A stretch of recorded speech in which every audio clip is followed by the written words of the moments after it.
রঙ্গিলাতে আজকের গল্প পিলখানা। লিখেছেন লীলা মজুমদার। মন-টন খুব খারাপ। তার হবে না, পুজোর সময়ে হাওড়ার এই গলিতে আটকা আছি। আটকা কেন, একরকম বলতে গেলে কয়েদি আসামি হয়ে আছি। জেলখানার বন্দিরাও এর চেয়ে খারাপভাবে থাকে না। বেরুতে দেয় না, কথা বলবার লোক নেই। দেয়ালের ওই ছোট চারকোনা জানালাটা খুলে দিনে 3 বার আমার খাবার ঢুকিয়েই আবার দড়াম করে বন্ধ করে দেয়, পাছে আমার গায়ের জলবসন্তের বীজ ওদের গায়ে লেগে যায়। বাড়িতে তো দেখে এলাম মা রোজ রাতে বৃষ্টির সঙ্গে এক খাটে শুয়ে ঘুমোচ্ছে। নাকি আমার পড়ার ব্যাঘাত হতে পারে। গায়ে গুটি গুটি মতো বেরুলে পড়ার কি করে ব্যাঘাত হয় বুঝলাম না। আর পুজোর ছুটিতে কেউ পড়ে নাকি? তাকে শোনে। অমনি বলা নেই কওয়া নেই আমাকে বগল দাবায় করে এনে খুড়ো দাদুর এইখানে পুড়েছে। কি খারাপ খেতে দেয় কি বলবো, সবটাতে তেঁতুল গোলা। তাহলে নাকি জল বসন্ত হয় না, যত সব বাজে কথা। এখন সন্ধে হয়ে গেছে, আজ ষষ্ঠী। দূরে কাদের বাড়িতে পুজো হচ্ছে, কাছেও পুজো হচ্ছে, সব জায়গায় হচ্ছে, বাজনা বাজছে, কিন্তু দেখতেও পাচ্ছি না। আমার জানালার নিচের গলিটা আসলে এই বাড়ির নিজস্ব গলি, বেশ চওড়া। ওদিকের বাড়ির সব জানালা ইট দিয়ে গেঁথে বন্ধ করা। নাকি 100 বছর আগে 2 শরিকে হাতি ভাগাভাগি নিয়ে ঝগড়া হয়েছিল। সাহেব হাকিম এসে এই সব ব্যবস্থা করেছিল। তাই ওদের নাকি এখনো রাগ আছে। বলে সাহেব ঘুষ খেয়েছিল। এদের সঙ্গে কথা বন্ধ। এই বাড়িটা নাকি 200 বছরের পুরনো। এই পাড়াটাই 200 বছরের হবে। খোলা খোলা নর্দমা, রাস্তা থেকে বাড়িতে ঢুকতে সিঁড়ি দিয়ে না উঠে 1 ধাপ করে নামতে হয়। সেদিন খুব বৃষ্টি হলো, আর রাস্তায় সব জল সকলের বাড়ির একতলায় গিয়ে জমা হলো। জিনিসপত্র সব উঁচু উঁচু তক্তপোষে তোলা। পা উঠিয়ে বসে যে যার কাজ করে যেতে লাগলো। কারো কোনো অসুবিধা হলো না। 200 বছরের অভ্যেস। বাড়িতে এই সময়ে আমরা খাই। গরম গরম হাত রুটি করে দেয় পিসিমা। আমরা ছক্কা ও আলুর দম দিয়ে খাই। তারপর একটা বড় কলা কিংবা আম কিংবা আতা খাই। এই গলিটার ভিতর দিকে একটা আতা গাছ দেখতে পাই। তাতে বড় বড় আতা পেকেছে। মা থাকলে যাগ্গে। আমার 11 বছর বয়স হয়ে গেছে। আজকাল আমি আর কাঁদি টাদি না, কিন্তু এরা রাতে আমাকে চিনি না দিয়ে দুধ সাবু দেয়। তা নইলে নাকি আমার জল বসন্ত হবে। সে কখন খাওয়া হয়ে গেছে, আবার আমার খিদে পেয়েছে। আমি আসবার আগে পিসিমা বলেছিল এটাই নাকি আমাদের পৈতৃক বাড়ি। 200 বছর ধরে আমরা সবাই এখানেই জন্মেছি, এখানেই মরেছি। ভাবো একবার, 1 তলার ছাদ বেজায় নিচু, কিন্তু 2 তলা 3 তলার ছাদগুলো এমন উঁচু যে রাতে ভালো করে দেখা যায় না। দেয়ালে লাগানো আলো অত দূর পৌঁছয় না। যা কিছু ওখানে আঁকড়ে মাকড়ে ঝুলে থাকতে পারে, তারপর এক সময় সুবিধে বুঝে ঝুপ করে আমার ওপর পড়লে আগে থাকতে আমি টেরও পাবো না। এ ঘরের সঙ্গে লাগোয়া স্নানের ঘর। ঘরের দরজা বাইরে থেকে ছিটকিনি দেওয়া থাকে, নইলে বাড়ির অন্য ছেলেদের মধ্য দিয়ে রোগ ছড়ায়। খুড়ো দাদু একবার করে এসে আমাকে পড়ায়। রাতে ঘরটা অন্ধকার হয়ে যায়। গলিতে বাতি নেই। ছিল এক সময় নিশ্চয়। দেয়ালে মস্ত একটা ব্র্যাকেট গাঁথা ছিল। রাতে আমার ভয় করে ঘুম ভেঙে যায়। বলেছি না মন-টন খুব খারাপ। বাবাকে একটা চিঠি লিখতে পারলে হতো। এই আলোতেই লিখতে পারতাম। যদি একটা পোস্ট কার্ড পেতাম। আমার আবার কম মন খারাপ হলে ঘুম আসে না, বেশি মন খারাপ হলে বেজায় ঘুম পায়। ঘুমিয়েই পড়ছিলাম প্রায় কারিকুরি করা উঁচু খাটটার ওপর। এমন সময় মনে হলো কোথায় টুংটাং করে আস্তে আস্তে অনেকগুলো ঘন্টা বাজছে, আর নাকে এলো কেমন একটা অদ্ভুত জানোয়ারপানা গন্ধ। নিশ্চয়ই বুড়ো চৌধুরী এবছর পুজোয় যাত্রার বদলে সার্কাসের ব্যবস্থা করেছেন। আমাকে অবশ্য কোনোটাই দেখতে দেবে না। যদি বাবা কোনো রকমের টের পেয়ে, না, শব্দটা বড্ড বেশি কাছে এসে পড়েছিল। অমনি উঠে পড়ে ছুটে গেলাম জানালার দিকে। বাইরে তাকিয়ে আমার চক্ষু স্থির। একটা দুটো নয়, গলি দিয়ে একটার পর একটা 20টা হাতি আসছে। প্রত্যেকের ঘাড়ে মাথায় ফাট্টা বাঁধা মাহুত আর গলায় ঘণ্টা। দেয়ালের পুরনো ব্র্যাকেটে কে একটা সেকেলে লণ্ঠন ঝুলিয়েছিল। তারই আলোতে হাতিগুলো সাবধানে এগুচ্ছিল। পা ফেলার কোনো শব্দ হচ্ছিল না, কিন্তু গলায় ঘণ্টাগুলো একটু একটু দুলছিল, তাই শব্দ হচ্ছিল। হেই হেই! প্রথম হাতিটা আমার জানালার নিচে পৌঁছেই থেমে গেল। এবারের একতলাটা এত নিচু আর হাতিটা এত উঁচু যে মাহুত আর আমি একেবারেই মুখোমুখি হয়ে গেলাম। দেখলাম বুড়ো মতো, গায়ে গেঞ্জি, কানে মাকড়ি। চোখাচোখি হতেই সে বলল, ও কি, চোখে জল কেন ছোট কর্তার? কেউ কিছু বলেছে? আমি চোখ মুছে বললাম, জল কোথায়, ও তো ঘাম বেরোচ্ছে, আমার খিদে পেয়েছে। লোকটা হাসতে লাগলো।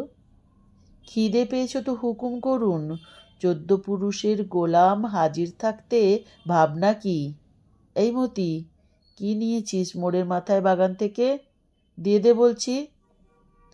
হাতিটা সুঁড় তুলে আমার কোলে এই বড় বড় দুটো পাকা আঁতা দিয়ে চোখ মিটমিট করতে লাগলো, ঠিক যেন হাসি পেয়েছে। আমি খুশি হয়ে বললাম, তোমরা বড় ভালো। তোমার নাম কি? কোথায় থেকে আসছো? সে বলল, আমি হায়দার। ছোট কর্তা, ওই যে গলির ও মাথাটা, এখান থেকে দেখা যায় না।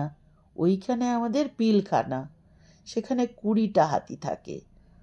রোজ এই সময় বড় পুকুরে জল খাওয়াতে নিয়ে যাই। এই সময় পথঘাট ফাঁকা থাকে। দুটো একটা হাতি যারা ভিড় দেখলে এখনো ঘাবড়ায়। এরা সব বর্মি হাতি কিনা, আগে কখনো শহর দেখেনি। এবার চলি কেমন? আতা ধুয়ে খেও, মতি সুড়ে করে এনেছে তো। আমি বললাম, কাল আবার আসবে তো?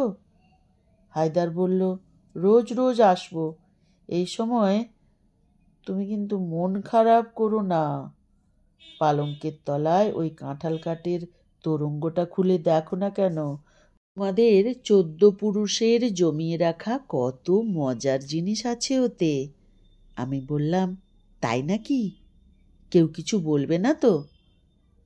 হায়দার বলল, তোমার জিনিস তুমি আটকাবে, তুমি ঘাঁটবে, কে আবার কি বলবেটা শুনি? এই বাড়িতে 100টা ঘর, 100টা শরিক। এই ঘরটা তোমাদের, তা জানতে না? হাতির সারি চলতে শুরু করলো। গুনে দেখলাম মাঝে মাঝে একটা করে বাচ্চা হাতি, সব নিয়ে 20টা। আতা দুটো ধুয়ে খেয়ে ফেললাম। কি ভালো যে কি বলবো। পরদিন সকালে উঠে গলি দেখে বুঝবার জো ছিল না যে রাতে ওখান দিয়ে 20টা হাতি গেছে। তারা কখন ফিরেছিল কে জানে। লণ্ঠনটাকেও দেখলাম নামিয়ে রেখেছে। একবার ভাবলাম খুড়ো দাদুকে হাতির কথা জিজ্ঞাসা করব। তারপরই মনে পড়ল বুড়ো চৌধুরীর সঙ্গে খুড়োদের 100 বছরের কথা বন্ধ। তাদের ভাড়া করা হাতি রাতে খুড়োদের গলি দিয়ে খুড়োদের বড় পুকুরে জল খেতে যায় শুনলে খুড়ো তো রেগে চতুর্ভুজ হবেন। তার উপর হয়তো এ পথটাও বন্ধ করে দেবেন। তাহলে হায়দারের সঙ্গে আর দেখাও হবে না। ভারী খিটখিটে খুড়ো দাদু। হাতির কথা তাকে কোনো মতেই বলা যাবে না। তবু পড়তে বসে জিজ্ঞাসা করলাম, গলির ও মাথায় কারা থাকে খুড়ো দাদু? বেজায় রেগে গেলেন। তোর তাতে কি? কি দরকার শুনি? পড়াশুনোয় মন নেই, কেবল চারিদিকে চোখ, বলে এমনি হাঁড়ি মুখ করে বসে রইলেন যে আমি তখন কিছু বলতে সাহস পেলাম না। উনি চলে যাওয়ার সময় শুধু বললাম, একটা পোস্ট কার্ড দেবেন খুড়ো দাদু, বাবাকে একটা চিঠি লিখব। ও, আমার বাপের ঠাকুরদা এলেন। যা খবর নেবার আমি নিয়ে থাকি। সবাই ভালো আছে, তাই নিয়ে তোকে মাথা ঘামাতে হবে না। বললাম, বাইরে থেকে ছিটকিনি দেবেন না, আমি বেরোবো না। খুড়ো দাদু বললেন, তারপর নিখোঁজ হয়ে গেলে তোর বাবাকে কি বলবো শুনি? এই বলে বাইরে থেকে ছিটকিনি দিয়ে চলে গেল। দুপুরে খাটের তলায় তোরঙ্গটা টেনে বের করে খুললাম। আশ্চর্য সব জিনিসে ভর্তি।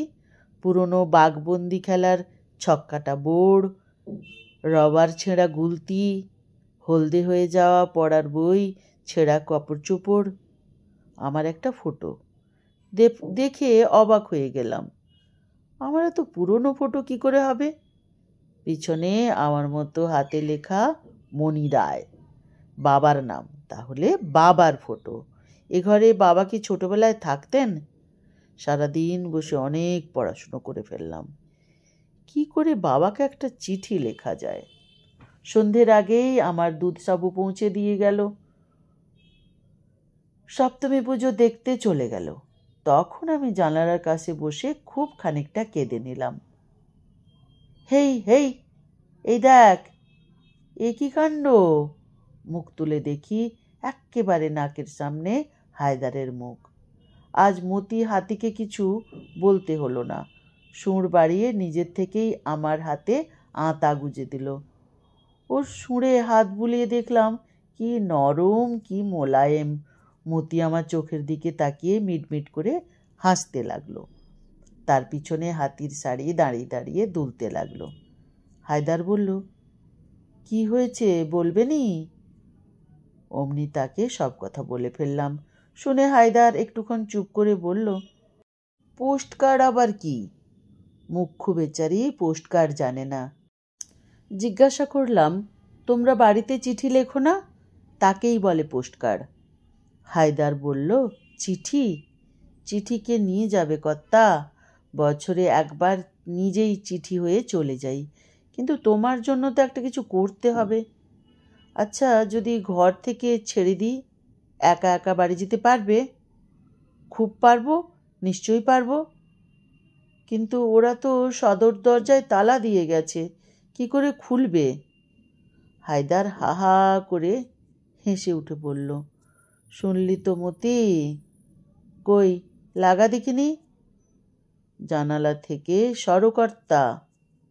সঙ্গে সঙ্গে মনে হলো মতি হাঁটু দিয়ে একতলার দেয়ালটা একটু ঠেলে দিল, আর অমনি পরপর মড়মড় করে দেয়াল ভেঙে, জানালা ভেঙে নিচের রাস্তা অবধি দিব্যি একটা সাঁকোর মতো হয়ে গেল।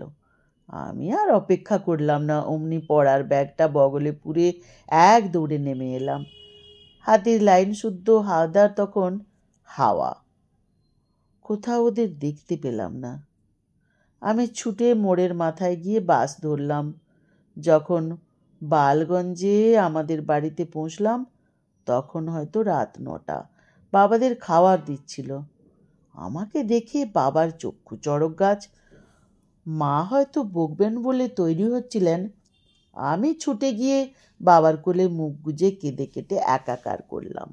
আমার গলার আওয়াজ শুনে বুনটিও ঘর থেকে বেরিয়ে এলো। কিছুতেই আর গেল না। বলল, আমি সেরে গেছি, কেন যাব? বলে হাউমাউ করে সেও বাবার কোলে মুখ গুজে কান্না জুড়ে দিল। ভারী ছিচকাদুনে হয়েছে মেয়েটা। ঠিক তখনই আমাদের জন্য পুতুল, হকি স্টিক, বেলুন, মুড়ি, ল্যাবেঞ্চু, সোনপাপড়ি নিয়ে জ্যাঠামশাই এলেন। আমরা বাবার গেঞ্জিতে চোখ টোক মুছে ফেললাম। অনেক রাতে বাবার পাশে শুয়ে ঘর বন্ধ থাকার কথা, হায়দার আর মতি হাতির কথা বাবাকে বললাম। বাবা অনেকক্ষণ চুপ করে থাকার পর বললেন, তোর জ্যাঠামশাই যখন তোর মতো, আমি একটু ছোট, আমাদের বাবা মা বর্মা থেকে আসার পথে জাহাজ শুদ্ধ নিখোঁজ হয়ে যান। ওই ঘরে আমরাও 3 মাস ছিলাম। বড় দুঃখ কষ্টে ছিলাম রে। তখনও রোজ রাতে হায়দার আসতো হাতির শাড়ি নিয়ে, আমাদের ফল টল খেতে দিত। একদিন হঠাৎ বলল, কাল তোমাদের বাবা মা আসবে দেখো। ও মা, সত্যিই তাই। ঝড়ে পড়ে জাহাজ আসতে দেরি হয়েছিল, সবাই ভেবেছিল জাহাজ ডুবি হয়েছে। আরও কিছুদিন ছিলাম ওই বাড়িতে, কিন্তু হায়দার আর হাতিরা আর আসেনি। আমি বললাম, তোমরা কেন গলি দিয়ে গিয়ে পিলখানায় ওর সাথে দেখা করলে না? বাবা আস্তে আস্তে বললেন, পিলখানা? পিলখানা কোথায় পাবো রে? সে তো আরও 100 বছর আগেই ভেঙে চুরে নিশ্চিহ্ন হয়ে গেছিল। বললাম, আর দেখোনি বাবা? বাবা বললেন, না রে, শুধু দুঃখী লোকেরা ওদের দেখা পায়। পিলখানা গল্পটি এখানেই শেষ হলো। কেমন লাগলো অবশ্যই জানাতে ভুলবেন না। কমেন্ট করবেন, লাইক করবেন, আর যারা আমার চ্যানেলটি এখনও সাবস্ক্রাইব করেননি, ভালো লাগলে অবশ্যই সাবস্ক্রাইব করে আমার পাশে থাকবেন।